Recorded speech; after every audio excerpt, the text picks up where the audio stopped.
Well, 4 people are pleading guilty, all part of a $500 million bribery scandal involving USAID. You know what's going to be crazy about this? There are going to be some of you out there of a certain mindset that's going to look at this and you still going to distract from what these people did. And you're going to go, you always bringing up black people. Why are you always talking about black people, man? You have nothing else to do to talk about black people. Some of you dumb white liberals, you're going to get in on this too and be like, you know what? That's why your kind doesn't like you. What do you mean my kind? Y'all are distracting away from the fact that what they did was wrong to everybody.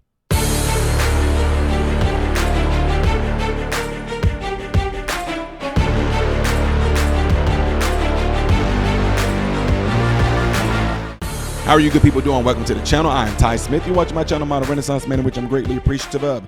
Make sure that you're following me on the platforms you see above and below. Clicking this thumbs up button right here is how my content can stay recommended to you on your YouTube feed. When you subscribe to the channel, clicking the bell notification will bring up the option all notifications. Select that one. Last but not least, don't forget to check out my other YouTube channel that's called Man, Husband, Father, and everything I'm asking you to do on this channel, do it over there. We are almost at 7,000 subs. Appreciate y'all. All right, folks. This is the reason why these people, these senators, these congressmen, whoever they may be on the Democratic side, were so loud and so adamant about nobody elected Elon Musk. DOGE is this, DOGE is that. They didn't want them uncovering stuff like this. And what's going to be even crazier is the fact that you're going to find some of you guys who are going to do everything you can to defend this. Y'all going to try to deflect. Y'all are going to try to distract. You're going to try to, yeah, but what about when Trump? Oh, yeah. What about when you're going to try to pull anything you can out of your butt to try to deflect and distract away from the fact of what these men did to the American people, to the American law-abiding, tax-paying citizen. Y'all just cannot get it out of your mind that what these men did is wrong. Check it out. Bill, good morning. The scheme involving cash, NBA tickets, and a country club wedding. According to the Justice Department, USAID official Roderick Watson sold his influence starting back in 2013.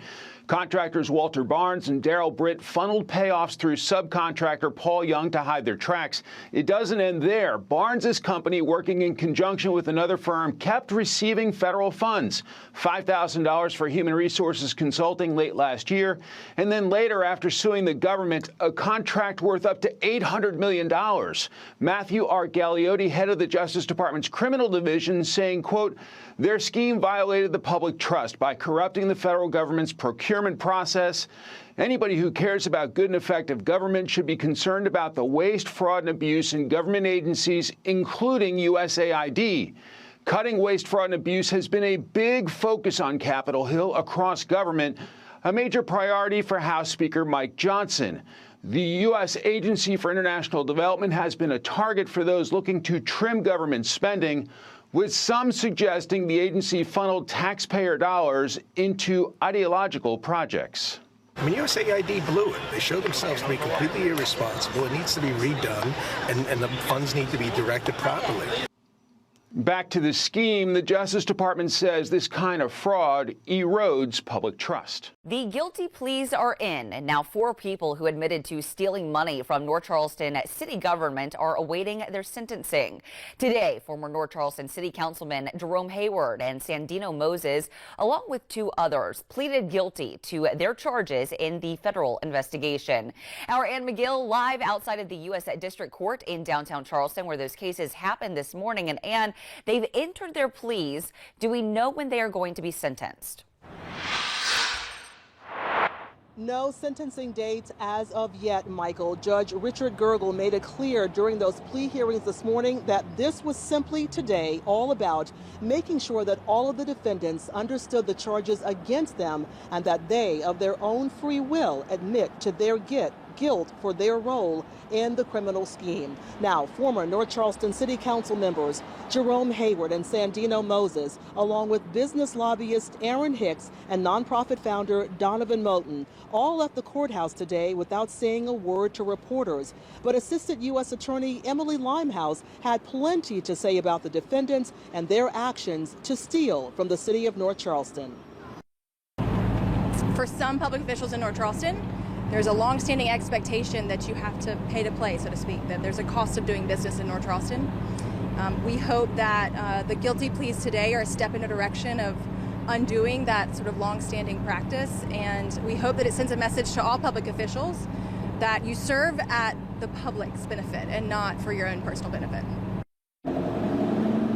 Now, immediately after those plea cases wrapped up, each man walked next door to another courtroom where each one after another were able to secure a $50,000 unsecured bond, meaning they didn't have to pay anything to get out and be free until they await their sentencing. And they are now waiting to find out those sentencing dates. Now, coming up on Live 5 News at 4, 5, and 6 o'clock, I'll be joined by reporters Emily Johnson and Caitlin Ashbaugh. They also were here today inside of the courthouse in those courtrooms listening to the proceedings as they happen today. We'll be joining you again live starting at 4 o'clock. Reporting live outside of the U.S. District Court in downtown Charleston, Ann McGill, Live 5 News.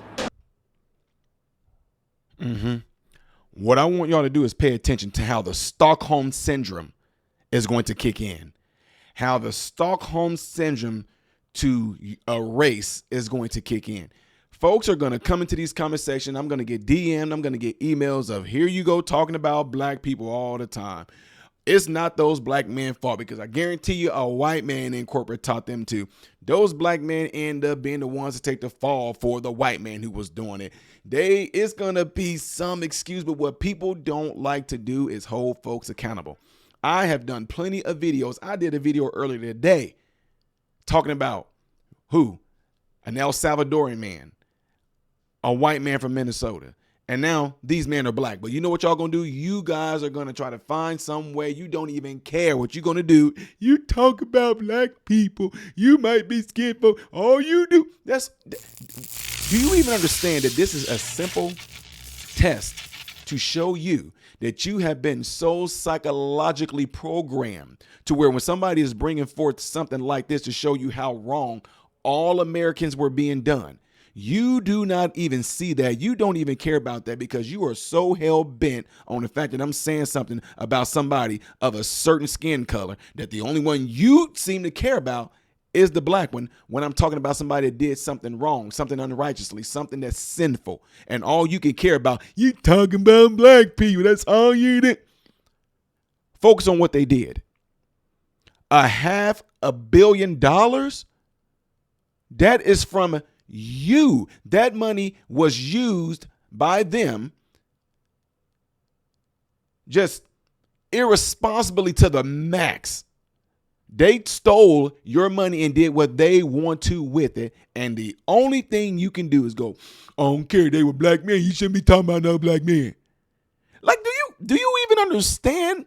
Can you even get past that feeling you having right here that's making you get pissed off about me talking about this right now and actually try to let yourself critically think? Can you actually use the intellect of your brain to critically see and understand what it is that I'm talking about?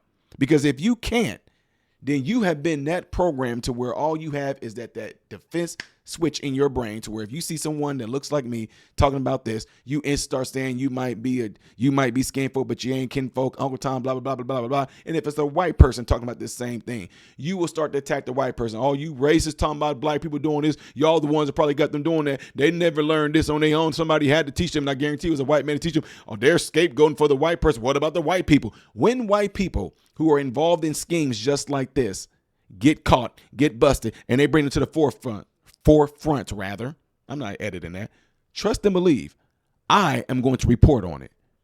My question to you is, what do you, the taxpayers who got pimped by these people, have to say about what they did with your money?